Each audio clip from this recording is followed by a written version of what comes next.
Hey guys, so I assume you saw the title and the position up there.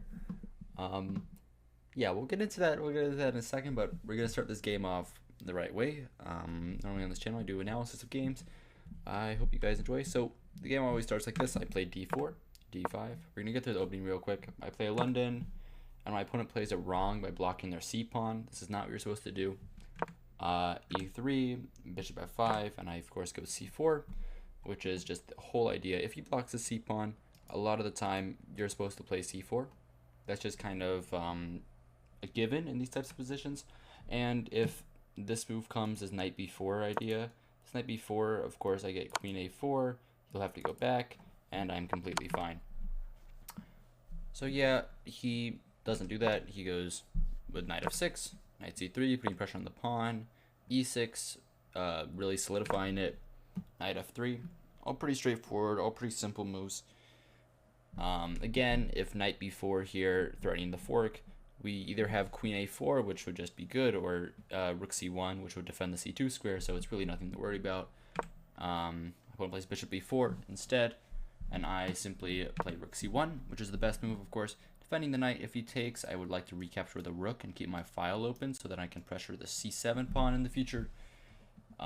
Which, yeah, of course, just normal, simple chess stuff. Castles, a3 takes. Let's move knight e4, so I have to go back to c1 because if I went to b3, this is kind of awkward. I'm kind of like in the way of some of my pieces. Sometimes my queen wants to go out that way. And if I go to c2 or d3, then I'm in this line of the bishop, and there's going to be some discovered attacks that I don't want to be a part of. So my opponent goes with this move g5. And this is the first type of thing that's kind of a bit strange, where I have this move. I actually have a very nice tactic here that I don't play, but there is actually something very interesting. I can take on g5. I can take this. And after knight takes, I have this move h4, which is pretty incredible. Now after knight e4, actually I don't really... Oh my gosh, I'm trapping the bit. Oh my gosh. Oh my gosh. That's actually incredible. Oh man, well, if I saw that, I would probably have been, well, actually it's seeable in like a actual, like in like a 15+10, I probably could have seen it, but either way, I didn't really spend much time. I just went back to g3 because I'm a normal Nelly and I enjoy going back to g3 where the knight can take me, and then yeah, whatever. My opponent instead goes knight f7, which is weird. It's clear that they understand that the knight is misplaced, and I assume that they're trying to bring it over to g6. But g6, the issue, knight f7 is actually not that bad of a move because it kind of prevents the move cd5, which is kind of what I do, is to open up these files on the pawn, because then the knight takes and then defends the pawn. And cd5 is the best move, but I didn't really want to do it because of that reason. So I instead play the second best, which gets a small little inaccuracy. This move bishop d3. Still developing the bishop, and it's fine to move the bishop like this if you're not going to take on c4 with the bishop, because after dc, I will be taking with the rook. Mark my words, I will be taking with the rook. There's nothing there, so I don't really care about the bishop moving twice since I will not be doing that.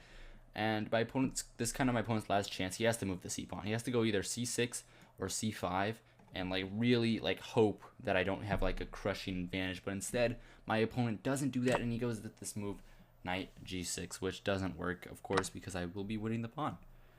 And yeah, that's a pretty nice start to the game. Winning a pawn takes. Technically, I should have taken on e4 first, but I didn't really know the point. I mean, I guess I have pressure, and I guess his king side is weak, but I would have rather just been like concretely up a pawn. So I didn't do that. I just took the pawn because I'm normal again. And this move queen e7, and I thought, okay, well, I see that these two pieces are on skewerable squares. So I did the normal thing. I brought the bishop back, and I threatened bishop b4, which would win some material. And luckily for me, my opponent completely missed my idea and played g4, which is another big mistake, of course, because now I have this whole idea. The whole idea that I played was bishop b4, and I was calculating here. I was calculating to see if this move knight d6 worked, some type of interpose on the bishop, but knight d6 doesn't work because I can take the bishop, and the knight is overloaded between guarding the queen and the bishop, so I'm just up a piece. And after gf, I will be taking with the queen, and I should be completely fine because now my pieces are defended. I am just completely winning. I'm up a pawn, and I have good pressure. Up 2 pawns, actually. Sorry. Instead he goes here, I take, and he takes, and I play a bad move. There's one move. There's one move that keeps advantage, and I did not play it. Here, black actually has a very strong attack on my king, and I thought, okay, I'm gonna allow my opponent to take on g2. This was my plan. I was gonna allow my opponent to take on g2, and then I was gonna play rook g1. I was gonna pressure the pawn, and I was gonna vibe. But I didn't see his next move, so I just simply brought the bishop back like a normal person, and I'm completely lost. After fg, rook g1, my whole idea, my opponent is completely crushing by this move that he found. This isn't the only move. There's actually a couple moves that keep advantage, but this is the best move that he found. He found this move bishop g4. And from a distance, I didn't see this. Up front, it's very obvious why this works. But yeah, I'll just show you, for example. Like, obviously the bishop is hanging, and if I take it, then queen f2 happens, king d1, and he'll be taking my rook with check, and I'm lost here. Because after this move, king c2, queen f2, it's over. He's gonna queen, maybe. I'm at the very least, I'm down in exchange, which is bad, of course, and that's why I didn't take the bishop. And taking the bishop might have been the best move, but instead I played this move queen c2, which just sidesteps the pressure and puts my own pressure down the c-file and making sure that I'm actually safe. But this is a big attack, and it's actually very over. I got a little bit lucky here too, that rook c8 doesn't just win the game, because rook c8 I would have well, actually I wasn't gonna play the move the computer suggested, but actually I have this move. I can just take, and this is technically this is a draw. Yeah, okay, yeah, that makes sense. Okay, yeah, that makes sense that that's a draw. I didn't, that's not what I was going to play after rook c8. I was going to play bishop c3 and lose the game promptly, but either way, you know, it's just whatever. Is it when you're drawing the game or completely lost? Is it whatever? Same thing. He didn't play rook c8. He played this move knight h4, of course, which defends the pawn and actually goes for the fork on f3, and I cannot really defend it. I can, if I go bishop here, I completely lose because queen f2, so I can't do that, and I'm just gonna get forked, and I'm completely lost. But as you can see, this video is a lot longer than like 10 minutes or wherever we're at. Or yeah, we're like 8. Yeah, than the 10 minutes that we're at. So let's see how this ends. I'm not gonna die here, so I fight back. I take the knight first. First I take the knight. Now this gives him a weak pawn in the center, and I know that I'm going to lose the rook, so I think here for a while, and I try to think of a way to stop that. I could sacrifice the queen. I could play queen e2, and then I would be sacrificing the queen, but that position is lost, and I didn't really want to go into that line, although I knew it was the best line. I decided to go for the second best thing. Actually, the best line is queen e4, sacrificing the queen that way. And queen e4 is actually kind of a tough line. It's very interesting. Look at this a little bit. Queen e4 here. I'd have to go king d1. Oh, sorry. I have to go king d1 and knight h2 check, because actually if he takes the rook, then I can take the bishop with check. And this line is very interesting. For example, of course, if king c2, he has the skewer on my queen, so I go king d2, Knight f3 here, rook c8 check. This line is very interesting. King b3, and now the only move that keeps advantage is queen e6. And this position, this is over, because although I'm up a decent bit, I'm going to lose the rook. I'm probably going to lose more than that, and actually I'm going to lose much more than that. Instead of, my king is going to be on a4, but actually takes, queen takes. This is the position that we're going to end up with, and of course I'm just down a full piece, and he has a passer, so that would be lost position. But yeah, that's a very interesting line. I play king d2 instead of doing that, because I don't really want to lose all my pieces. King d2 completely loses the game. You see it's -9, and my opponent plays a pretty decent move. He plays queen f2. I go king c3, and I thought that my opponent, he was going to do the normal thing. He's going to take on e3, and then, of course, we can start the king walk. We can start the king walk with king c4. And now I thought bishop e6, and this is over. Bishop e6, this is over. I go king b5 or something, and if this isn't winning for black, then I don't know what is, because this is a completely losing position. I don't have any idea how I'm supposed to save this. I thought he was going to play bishop e6, but instead he doesn't do that. He goes bishop e2, and bishop e2 allows me, the best move is queen e2. Best move is to sacrifice the queen, but I'm not going to do that, like I said. This allows me to run my king even further to d5. And I'm still lost. I'm still very lost. Queen g5 wins the game for black. Queen g5 is mate in 4. But instead of playing queen g5, he plays the second mate. This is still a mate.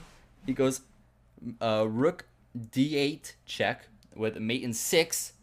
And instead of playing the correct way, he thought he was winning. I block. He thought he was winning here, because the way to win is queen g5, by the way. Queen g5 lights out. I lose. But the way he thought he was winning, he thought he was going to sack the rook. And now, as you can see, my king steps further into the black position. And it's still -4, because my king is on the opposite side of the board. But he makes another mistake. He takes on d4. And now I'm actually up a point of material. The dust settles, I'm up a point of material. My king goes to c7. My king goes to c7 of all things, which is probably the funniest king walk I've ever played. The king goes to c7, and I'm going to b8. It's not like I'm gonna be done with c7. I'm going all the way, and this is really hard to play. The best move is bishop f3, and this is actually really hard to see, because I was calculating a lot here. So was my opponent. My opponent spent like 2 minutes on this move, and I thought he found a good move during the game, but actually it doesn't work in practice. Bishop f3 works because he's gonna play e5 and open up this diagonal, and it's pretty difficult. He's also threatening to go to g4 at any point and stop my king from anything from going to c8. Like, just to illustrate, if he goes bishop g5 here and bishop g4 here, this is a draw because I have tricks, but if I go here, I probably lose. I mean, this looks pretty lost. It's not. The reason why it's lost is because I thought after here, I'm pinning him, right? But after here, these pawns are too strong, and he's just going to make a queen, and I would lose. I don't want to lose. I think that's well put at this point, but yeah, I thought that position was losing, and I have to play other things if he goes to g5. But this is what he played. He played bishop a6, and this is a mistake. I thought bishop a6 was really smart because he's gonna play b6, and my king isn't going to get at the c8 square anymore. And the same idea I told you about, but I'm still okay after the one and only move. I found this move. I was considering king b8, but king b8 is not winning for white. King b8 is a draw. King b8 is a draw because all the it's really funny that I'm better here. King b8 is a oh, I played this move, but King b8 is a draw because Queen d8 happens. Queen d8 blocks. Oh wait, actually no, that's not why. No. King a7, and black is nothing better than to just repeat the position. If I block with the queen, then this is actually a lost endgame, even though I'm up 2 exchanges, because my opponent's pawns are just way too strong. So I would have to repeat moves, and we would make a draw. But instead, I found the best move. I found rook takes g2 check, and this is the best way to play, because it's not about that I get an extra check. I love checking. Everyone loves checking, but checking isn't actually that useful at a higher level. You're really not supposed to. So this is good because I'm getting tempo on the king. These checks are good. Now, I thought King h8 was the move that he would play. I was still going to play the same thing that I played in the game after King h8, because I thought King f8, which is the move he played. He played King f8. I thought King f8 was not good because he was opening up this diagonal to his king and he was allowing for checks. And now a queen trade would be beneficial to me because at least I would be getting a draw. Because these two pawns, although they're connected, he'll play f5 after the queen trade. My rook will be able to stop them, and I should be able to squeeze out a draw in the end. Or maybe even I'd win. I play the best move, Queen g3. The reason why I like King h8 better is, of course, because it moves to the side. But I'm actually much better here after Queen g3, which is the same move I played. The reason why Queen g3 works is because now black has no checks. This check is the only thing he has, and it does nothing. My queen covers this entire diagonal, and I'm just comfortably better. I'm probably gonna win this game, and that's crazy because my king is on c7, and it's not even that. My king goes to b8. My king goes to b8 after queen b6, and he is lost. He is completely lost. The only way to make, it's such a weird move. Actually, he has 2 moves that actually kind of keep advantage. This move, king e7, makes a little more sense. But I would still go king b8 here, and I should be better. The other move that actually works here is this move f5, which is very interesting. The move f5 is designed to just connect these pawns together, and it's actually really, really hard because he's preparing for the endgame. After the queen trade, these pawns are going to be brutal, and it's a little bit tricky to know how to stop them. So he didn't play that. He played queen b6 like I showed you, and my king walks all the way to b8 on the opposite side of the board, and here's where we get our thumbnail. King b8 is a wild move. King b8 is insane because I'm just on the opposite side of the board, but I'm winning. I'm completely winning. He has no more checks. This check gets blocked with rook c8, and I'm winning the queen, so we can't do that, and this is over. My opponent plays queen g6, offering a queen trade. If I trade, it's not too late to blunder the game. If I trade, this is a draw. Because his pawns are too strong, and he has compensation for the exchange. So I'm not trading. I instead decide to keep the queens on the board, and I play rook c8 first, targeting. And I'm actually trying to checkmate him just a little bit, because it's not my king that's weak anymore. My king is very, very protected. It's his king that's the one that's in trouble. So I'm trying to checkmate him now. And he goes king g7, the best move. I give him another check, and if he blocks with the queen, then I was just going to take this pawn. And this check does nothing. My king actually hides on a8, all the way in the opposite corner from where it needs to be. And I'm completely fine. He doesn't do that. He goes king h5, king h6. Instead of giving check, like many people would do, instead of playing this move queen f4, I play rook c8, which is very reasonable. The idea is simply that I'm threatening this move rook d6, so he has to stop it again. And he does. He goes this move f6, but now I give a check. And if he goes back, if he goes king g7, I get rook d7. He gets kicked all the way back to the back rank, and this position is very, very, very lost. This move happens, and it's over. It's over. This is over. Black's best move is to sacrifice the queen with this move, and after I block, I'd of course be winning the queen. So this position is over, and he can't do that. So he has to block with the queen, and now I'm simply taking this pawn. And the queen trade, I'm not worried about it anymore, because the queen trade ends up in a position where I will be winning this pawn. In the other position, this pawn was on a light square, so his bishop could have come back and defended it, and now it would have been rough. But in this position, I'm winning the pawn, and I will be simply winning the game. So he doesn't go for the queen trade. And he doesn't go for the queen trade. He goes for this move, bishop f1, just really desperately trying to save himself, but it's over. It's over, and I calculate a little bit here, and I play the best move. I play rook d7, threatening a checkmate on h7, and it's not just that. Of course, I calculated the move queen g8, which is kind of the only idea he has here. Queen g8 doesn't work, because queen g8, I just come here, and this is over. He has a queen trade.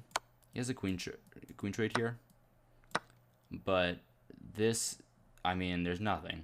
There's genuinely nothing. This pawn is not actually that advanced anymore, so I'm able to just take a pawn, and I'm simply winning the game.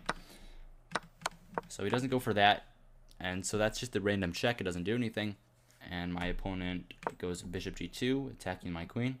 But this allows me to have the very simple tactic with queen h4, king g6, queen g4, king h6, and I pick up the queen, and this position is over. My opponent plays a couple more moves just to delay mate, but I checkmate him like this, and that was a pretty fun game. It's always nice when you get a king on literally the opposite side of the board, and I hope you guys enjoyed. Hope you guys found this instructive. Yeah, good evening and good night.